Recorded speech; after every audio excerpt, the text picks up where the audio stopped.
Je ne vous laisserai pas orphelin, je viendrai à vous. En ce jour-là, vous connaîtrez que je suis en vous.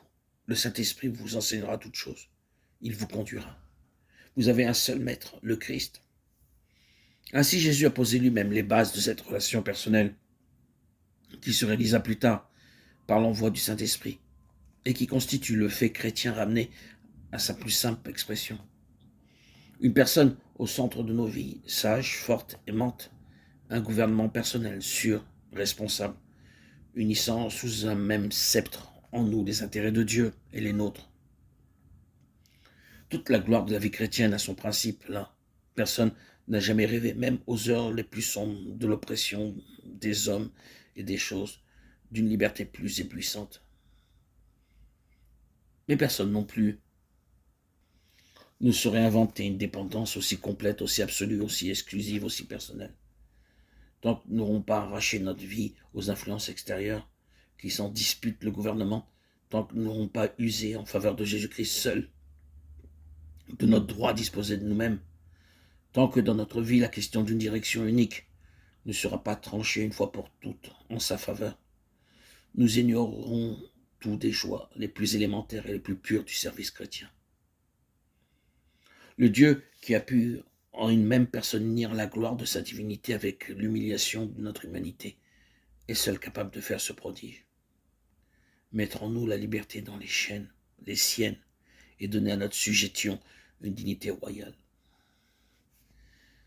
Il n'y met qu'une condition, le retrait de toutes les concessions que nous avons pu faire à des autorités extérieures et la volonté arrêtée de ne souffrir en aucun autre maître que Jésus-Christ. Aucun autre maître que Jésus-Christ. C'est la croix qui nous attend sur ce chemin. Des expériences douloureuses autant qu'inattendues nous apprendront quelle est la vraie nature de cette liberté. Notre enthousiasme recevra bien des blessures avant de devenir sérénité. Après nous être victorieusement défaits de toutes les influences du dehors, nous découvrirons un jour que l'autorité qui faisait à Jésus-Christ la concurrence la plus redoutable s'est réfugiée dans le donjon de notre propre cœur, et qu'il faut une mort véritable pour que disparaisse de notre vie le dernier rival de notre maître. Mais Dieu est fidèle. Cette œuvre ne dépend pas de nous. Si notre cœur est droit, elle lui a coûté trop cher pour qu'il la laisse inachevée. Il fera sûrement sa part si nous faisons la nôtre. Et il faut bien le dire, jamais dans ce domaine particulier, il n'a été aussi nécessaire qu'aujourd'hui de souligner l'importance de notre part. Parce que dans l'Église de Jésus-Christ, le gouvernement divin est paralysé par des programmes de partis et des influences terrestres. Dieu reprend les choses par l'intérieur en nous confrontant individuellement avec cette redoutable alternative, ou bien conserver notre appui à un ordre de choses qui a cessé de le satisfaire, ou bien rompre avec un régime pour suivre une personne. Le monde et l'Église sont sur le seuil d'une épreuve sans précédent. N'en sortira victorieux que celui qui pourra.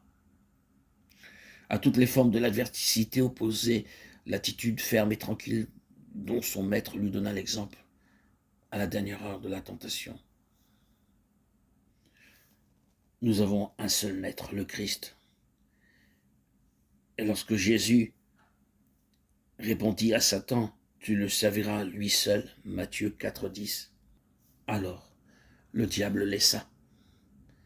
Et voici des anges vinrent auprès de Jésus et le servaient. Ici réside le socle, la clé de la victoire.